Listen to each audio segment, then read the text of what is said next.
Capítulo 16. Profesor Semyon Andreyevich. Los hijos de Sumarokov disfrutaban mucho de la granja, la presencia constante de su padre les daba seguridad. En cuanto llegara el maestro contratado por Norovod, se dedicarían a estudiar y Norovod tendría que cumplir el acuerdo hecho con Julián. Precisamente este fue el motivo que llevó a Sonia a buscar a Sacha, para conocer a su nueva maestra. El joven profesor había llegado a la finca en un rico carruaje, muy bien vestido, botas de cabritilla, anteojos, maletín, cabello, barba y bigotes bien arreglados. Era una figura interesante, totalmente diferente de los hombres rudos de la granja. Se expresó con elegancia y claridad, hablando mucho, demostrando amplios conocimientos. Aquel joven había encantado a todos, especialmente a la señora Norovod, que veían en la salvación para su nieta tan mal educada por su hijo y su nuera. Cayó del cielo. Me aseguré de que se sintiera bien, preparándole una habitación ventilada, limpia y cómoda, donde había una mesa con una silla cerca de la ventana, para que pudiera realizar sus estudios. Por fin alguien allí, fino y educado, para corregir los defectos del lenguaje que había adquirido su nieta. El joven habló con Norovod, arreglando detalles de su estadía, horarios, días libres y salario. Se llamaba Semyon Andreyevich y venía de San Petersburgo. Sonia también había venido de allí y estaba más emocionada que nunca con la llegada del nuevo huésped. Inmediatamente trató de verse mejor, y cuando fueron presentados, mostró tanta galantería que ni siquiera su suegro pudo comprender la actitud de su nuera. Semyon, muy galante, fingió no darse cuenta y pronto los dos se identificaron en la coquetería. Mientras Semyon hablaba con sus jefes, sus ojos negros se desplazaban lánguidamente hacia la bella Sonia quien, alegando interés en la educación de su hija, permanecía en la sala participando del contrato. Esos nuevos personajes quitaron parte de la tristeza que se había instalado en la finca desde la trágica muerte de Sacha. Pero el fantasma seguía apareciendo, asustando a la gente aquí y allá. Norovod siguió atormentado por la visión, y su esposa, la misma mujer triste cuando le informaron a Semyon que también debía educar a los hijos del mujik Yuyan, Norovod tuvo que duplicar su salario. Se trataba de la educación de 4 niños de diferentes edades y él era muy cuidadoso. Norovod no tuvo otra opción y aceptó las imposiciones del niño. De hecho, a Norovod no le importaban mucho las cosas que lo rodeaban. Solo le interesaba la bebida, y cada día, su locura aumentaba, agobiando a su esposa con decisiones que le concernían. Al día siguiente comenzarían las clases. Sumarokov intentó esforzarse en el trabajo para estar a la altura de los privilegios que había conquistado para sus muchachos, en aquellos tiempos difíciles de servidumbre, cuando la mayoría de los muilques no tenían derecho a nada, especialmente los que trabajaban en los campos de trigo y centeno. Yuyan notó claramente que Sonia, si bien seguía interesada en él, debido a su aspecto provocativo, ahora demostraba una gran inclinación hacia la singular figura del profesor. Ella no le interesaba, no era más que una necesidad física, en la que su corazón ni siquiera participaba y estaba feliz de verse libre de sus intensas persecuciones, ahora extendidas al maestro. Sumarokov entró en la casa y Katlenka estaba junto a la estufa. Durante todos esos años de lucha y sufrimiento no había tenido tiempo de darse cuenta de la belleza simple y salvaje de la chica, o tal vez ni siquiera se había detenido a mirarla mejor. Y, por primera vez, después de tantos años, prestó atención a sus 2 serenos ojos negros. Fue la proximidad de ambos, la convivencia en ese nuevo domicilio lo que provocó esa nueva sensación. El caso es que Sumarokov la respetaba mucho, como si fuera su hija o su hermana menor, y ¿de qué le serviría interesarse por ella? ¿Qué querría una chica tan joven con un hombre maduro y lleno de niños como él? Se sintió avergonzado por su repentino interés, pero nunca dejó de admirar sus hermosos ojos, y cada vez que sus ojos se encontraban con los de ella, se avergonzaba. Incluso sentí como si estuviera viendo a Katienka por primera vez. Se detuvo para observarla mejor. La niña, distraída en sus tareas, ni siquiera se daba cuenta de que estaba siendo objeto de tanta atención por parte de aquel hombre sencillo y bueno, al que tenía especial cariño. Sumarokov se interesó profundamente por la chica, de hecho, no se dio cuenta de que ahora le gustaba de otra manera, a pesar de todo el respeto. Ardía en deseos de preguntarle sobre novios, pero era tímida. Katienka y Mayra dormían en la misma cama, de hecho todas dormían en la misma habitación, pero separadas por una cortina, es decir, una colcha con hermosos diseños coloridos. Capítulo 17. El fantasma otra vez. Una noche, Despertaron asustados por los gritos de Mayra. La niña estaba llorando y tenía fiebre, una fiebre muy alta. Katlenka se levantó apresuradamente para ayudarla y darle algo de beber. Katlenka, papacha, la veo. Ella estaba aquí, me temo. ¿Quién, Mayra, quién? Le preguntó Katlenka, sin entender que el niño estaba viendo un espíritu. No la conozco, viene a buscarme, lo siento. Tengo miedo de no ir, tiene sangre, tartamudeó la niña sollozando. Asustada, se acurrucó en los brazos de la niña. Yulian Sumarokov enseguida adivinó que era el fantasma de la granja que había venido a visitar a su pequeña hija y trató de calmarla, pidiéndole que no tuviera miedo, que él no le haría daño. Tengo miedo, gritó la niña. Papacha, ella no te dejará ir con ella. No tengas miedo, Mayrocha 16, confía en tu papacha. Los otros niños también se despertaron y Yulian les pidió que no se levantaran. Cálmate, no pasó nada, solo fue la pesadilla de Mayra. Pero nadie pudo dormir el resto de la noche, y con gran dificultad, en las primeras horas de la mañana, la niña se quedó dormida abrazada a su niñera, temblando y sudando. Sí, no tenía dudas, era la madre de Mayra quien había salido del sepulcro para ver a su hija. Su espíritu no podía seguir asustando así a la gente. Si el fantasma seguía apareciendo, los campesinos supersticiosos pronto abandonarían la granja. Y, si el profesor, el chico del pueblo, también la veía y era supersticioso, sería el primero en irse. ¿Cómo estudiarían tus hijos? Ese fantasma deprimente tenía que encontrar la paz. Yulian, en el pasado, había cultivado algunas supersticiones, pero desde la muerte de su esposa se había acostumbrado a vivir con su soledad y sin temer a los espíritus. A veces extrañaba tanto a su esposa que incluso verla en espíritu lo satisfacía, llegando incluso a orar a Dios para que ella se le apareciera. Al día siguiente, profesores y alumnos comentaron el fantástico acontecimiento. Los niños no pudieron contenerse escuchando historias sobre espíritus y la imaginación infantil tomó rienda suelta. Y cuando supieron que Sacha, la hija de Sonia, ya sabía de la existencia de ese fantasma, el hecho tomó una nueva dimensión y ahora acribillaron a preguntas a la niña. No la perdonaron por haber omitido su conocimiento del fantasma. Sacha les explicó. Mi madre me pidió que no hiciera comentarios, diciendo que su espíritu no me haría daño, ya que de hecho nunca me hizo daño en absoluto. Es el fantasma de mi tía Sacha, que solo aparece para asustar a los campesinos malos y holgazanes del campo. No tengo nada que temer. ¿La conocías, Sacha? Sí, profesor, pero no lo recuerdo, sé que era muy bonita y buena, y suele aparecerse a todos en la fiesta de la cosecha que mi abuelo organiza para los campesinos. ¿De verdad, Sacha, viste el fantasma? Sacha, avergonzada por la pregunta, porque ella misma no había visto nada, explicó, no, señor Semyon, no vi nada. Credo. Está bien. Se relajaron un poco más, conscientes de que la muerta solo se aparecía ante mulques maliciosos. Estaban tomando un respiro para nuevas preguntas, cuando Pavel preguntó, insatisfecho, ¿cómo entonces pudo haberla visto Mayra? Los hijos de Sumarokov quedaron asombrados. Ese fantasma no podía ser bueno, ya que la hermana había tenido miedo, y por su culpa, había caído enferma. Semlón primero escuchó atentamente los relatos de Sacha, luego la nueva aparición del espíritu a la hermana pequeña de sus alumnos. Los niños quedaron entusiasmados por la atención que la profesora le dio al tema. El profesor estaba realmente interesado y bastante intrigado por lo que había oído. Aprovechó el receso de clases y fue a buscar a Mayra, acompañado de los alumnos. La cabaña de madera estaba cerca de la mansión Norovod, estaban conectados por un sendero repleto de acacias, que exhalaban perfume, y unos parterres de girasoles que alegraban el paisaje con sus fuertes colores. Katlenka estaba lavando ropa cuando notó que se acercaba un joven elegante y bien vestido. No estaba acostumbrada al contacto con extraños y se sonrojó de vergüenza, impresionada por la ropa bien cuidada del chico. Lo había visto, a lo lejos, el día que llegó a la finca.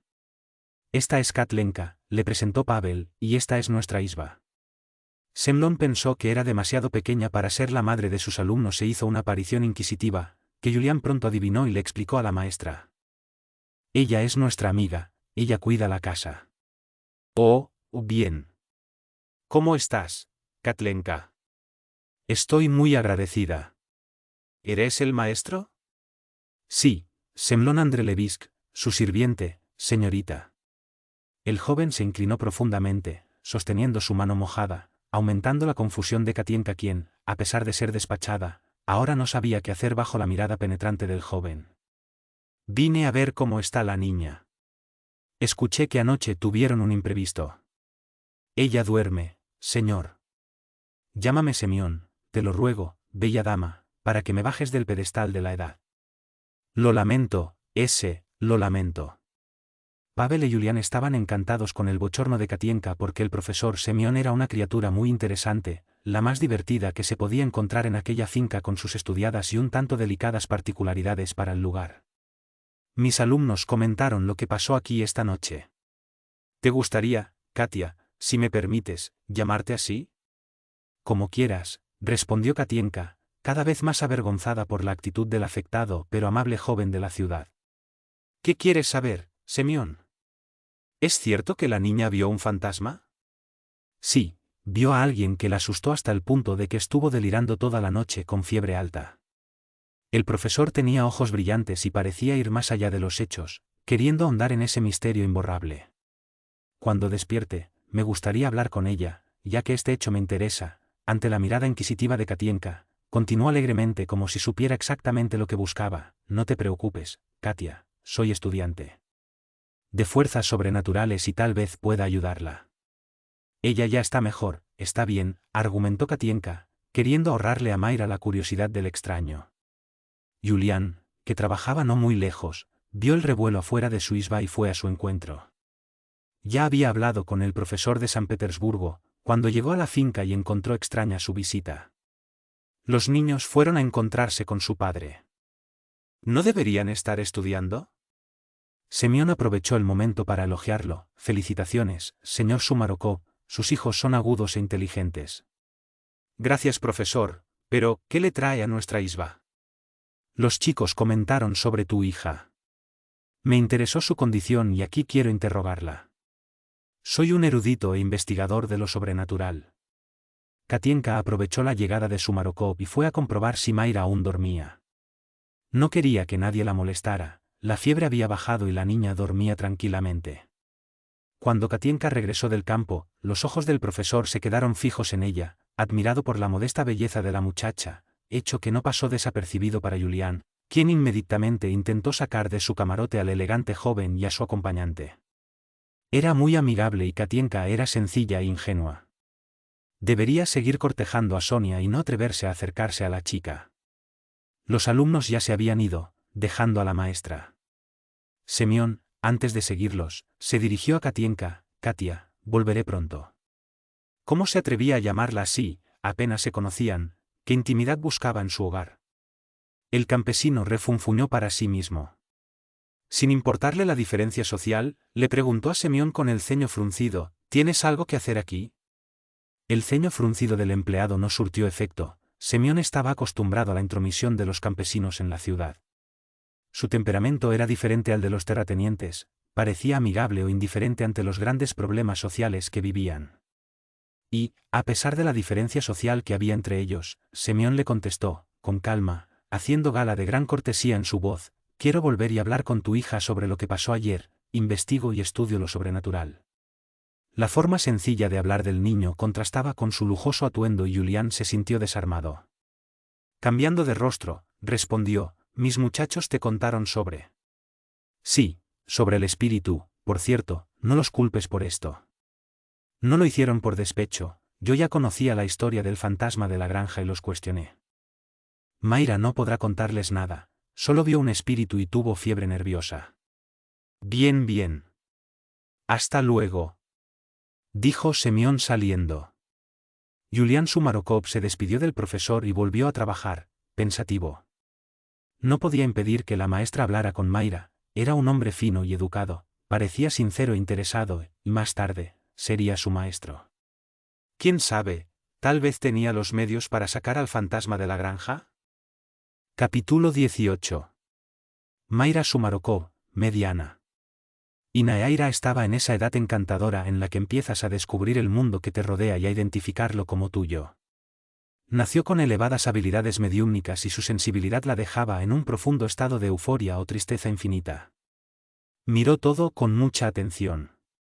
Katienka le brindó un cariño especial, ahorrándola del maltrato de Pavel, quien por culpa de su madre había cultivado unos celos exagerados hacia su hermana, sentimiento que se vio aliviado, gracias a los amables consejos de la joven, tras la desaparición de su madre.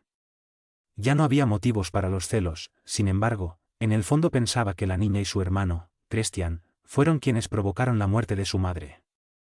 A pesar del esclarecimiento paterno, guardó ese dolor en su corazón, vinculándolos con la pérdida irreparable de su madre.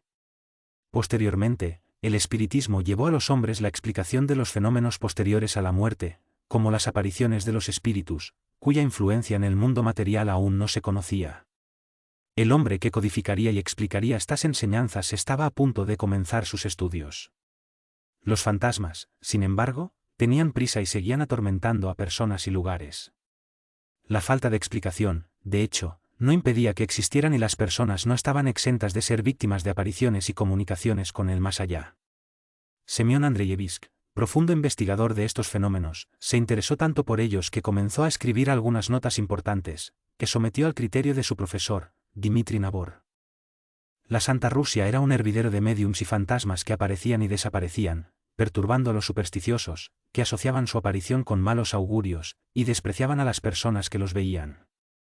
La ignorancia dominaba al pueblo ruso, porque la religión, sin explicar el paso de la muerte y la fijación de los espíritus en el espacio invisible, aumentaba las creencias y las supersticiones, impidiendo cualquier comentario. Semejante actitud solo avivó la angustia de un pueblo que ya estaba sufriendo. Semyon no le tenía miedo a los fantasmas e incluso le gustaría que se le apareciera uno de ellos. A pesar de su apariencia refinada y sus modales afectados, fruto de su educación, era un agudo observador, en busca de la perfección. Atraído por la vida sencilla de los campesinos, le gustaba observarlos, sacando sus conclusiones que, una vez escritas, mostraba a su maestro, Dmitri.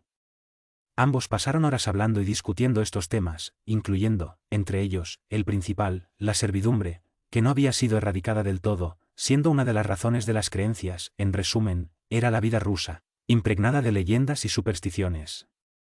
Nunca se supo si las historias que los campesinos contaban alrededor de la fogata, transmitiéndolas de padres a hijos, eran verdaderas o imaginarias. Semyon se interesó más que nunca por este nuevo hecho, aunque se dio cuenta de que Julián no aprobaba su idea de buscar a la niña. En la mansión Norovod el asunto se incendió, llamando también la atención de sus vecinos hacia la isba del recinto. Capítulo 19.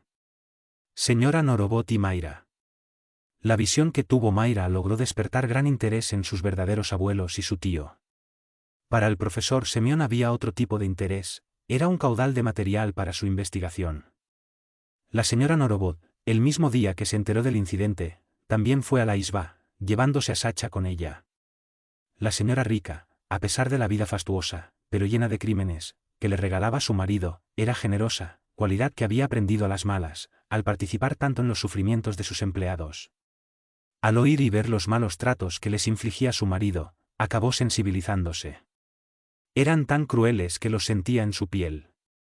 Comprendió que su infelicidad conyugal era consecuencia de los actos dementes de su marido y su supervisor. La señora Norovod, libre de prejuicios, encontró mucho alivio al hablar con los campesinos pobres, quienes, además de sufrir por su condición inferior, carecían de muchas cosas materiales. A pesar de saber que la felicidad no depende de las comodidades materiales, buscó aliviar encubiertamente el sufrimiento de una familia aquí y otra allá. El constante estado de embriaguez de su marido la hacía libre y responsable de sus actos. Por la tarde, cuando el sol casi desaparece, dejando un resplandor rojo en el horizonte con tonos anaranjados, aparecen sombras que envuelven la tierra en una atmósfera misteriosa capaz de excitar la imaginación. Había visto a la campesina desde lejos. Su cabello rubio, dorado, como orejas maduras, llamó su atención. Sumarokov había insistido en que sus hijos no jugaran cerca de la mansión y que siguieran respetando las limitaciones que él imponía. La señora Norovod aún no había hablado con los hijos de Julián, a pesar de que le permitieron asistir a clases con su nieta. Sacha era una niña solitaria, sin niños con quienes jugar. Estaba ansiosa por conocer a la chica que había visto el fantasma de su hija. Muchos campesinos habían visto el fantasma de Sacha, pero la hija del sirviente había enfermado a causa del espíritu. Quizás el sacerdote encontrara una manera. Hacía tiempo que no lo invitaba al exorcismo y celebraciones. Necesitaba llamarlo de nuevo. Con estos pensamientos, la señora Norovot entró por primera vez en la casa de Sumarokov. Sacha lo supo todo allí, soltó la mano de su abuela y corrió dentro de la cabaña, buscando a Nicolau, su compañero de juegos favorito. Katienka vino a recibirla amablemente, adivinando por qué la había llevado allí. Mayra seguía acostada. Las dos mujeres hablaron sobre el episodio y algunos otros temas relacionados con el trato. La señora Norovot expresó su deseo: llévame al cuarto de la chica, quiero verla. ¿Puedes entrar a la habitación? Julián llegó del trabajo en ese preciso momento. Oh. Señora Norovot, qué placer verte en nuestra isba. Sumarokov, vine a ver a tu hija. El hombre se estremeció, pero se controló. Lo que Dios quisiera, tarde o temprano sucedería. Nuestra Mayra ha estado enferma, hoy no se siente bien. Quizás pueda ayudarte. Tengo en casa infinidad de medicamentos que Alex trajo de la ciudad, para diversas dolencias. Enumeró las enfermedades correspondientes a las medicinas cuando entraron en la modesta habitación. Mayra estaba acostada, durmiendo, su cabello rubio color de espigas maduras extendido. La señora Norovot al entrar se sintió inexplicablemente conmovida, como si volviera a la presencia de su amado Sacha. Dios mío. Ayúdame, señor, es el retrato vivo de mi Sacha. Por la Inmaculada Señora del Cielo, ¿cómo se parecen? La emoción la llevó a un ataque de llanto, sentándose al lado de Mayra, quien aún dormía.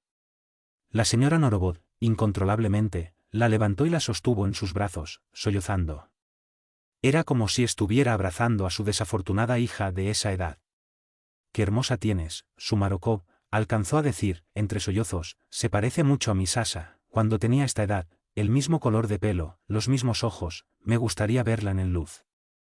La ventana de la habitación era muy pequeña, suficiente para iluminar solo ciertas partes durante el día. La señora Norovot no podía ver claramente el color de sus ojos y examinaba minuciosamente a la niña, como si intentara descubrir algo en ella, algo que no entendía. Allí estaba la solución al enigma de la desaparición de su nieta, que seguramente tenía su misma edad. Mayra, asustada, despertó ante la confusión que la rodeaba. «¿Cuántos años tienes, hija mía?» «Cumplirá 6 años», respondió Julián, lamentando su decisión de venir a vivir a la finca. Christian llegó del patio con su perrito en brazos. Su presencia desvió el tema y Sumarokov aprovechó para desviar la atención de la mujer y evitar responder el cuestionario. No se sentía cómodo teniendo que mentir y omitir ciertas fechas. Aprovechó la llegada del niño para sacar a la mujer de la habitación. «Christian, deja al perro afuera», ordenó el padre enérgicamente. Christian inmediatamente intentó obedecer y lo soltó.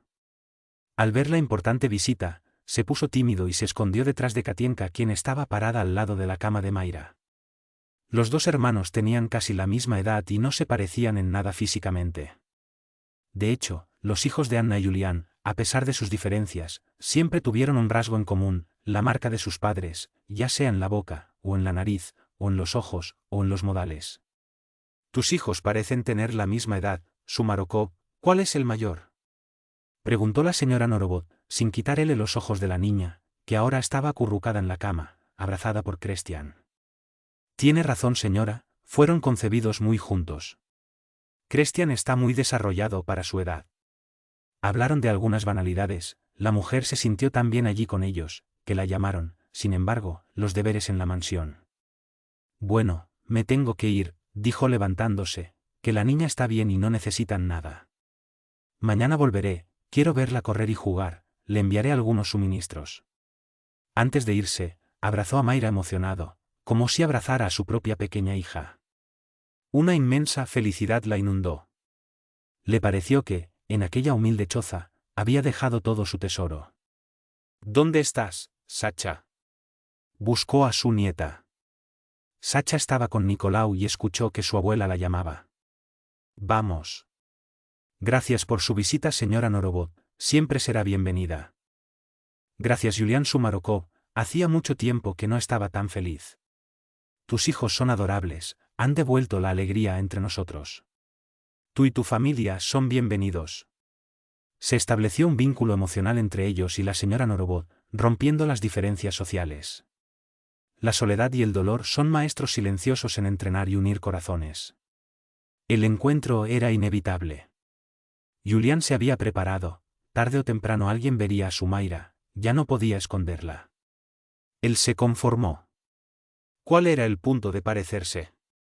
Nadie más conocía su secreto, solo Dios. Anna no regresaría de la mansión de los muertos para hablar y él nunca lo revelaría. Nadie, absolutamente nadie, le obligaría a hablar. Mayra era hija suya y de Anna, y eso fue todo. La señora Norbot tomó a Sacha de la mano y ambas siguieron un camino que conducía a la mansión. Su rostro, antes triste, su mirada apagada, ahora tenía un brillo diferente, como si hubiera visto a tu chica. Estaba tan emocionada y feliz que parecía haber regresado a su juventud. Regresaba tan rápido a casa que Sacha encontró extraña a su abuela y luchó por seguirla. La mujer entró a la casa y decidió no comentar el incidente con Norbot, quien parecía algo alienado. Temía que conocer a la hija de Sumarokov empeorara su estado de delirio y lo llevara a consumir más alcohol. Su alegría le dio fuerzas y el marido no sospechó el motivo de la repentina felicidad de su esposa, aunque notó su cambio. Norbot simplemente lo sabía que el fantasma de su hija estaba allí otra vez, de hecho, nunca había desaparecido y ahora estaba atacando a la hija de Sumarokov. Esperaba que él no se fuera también por eso.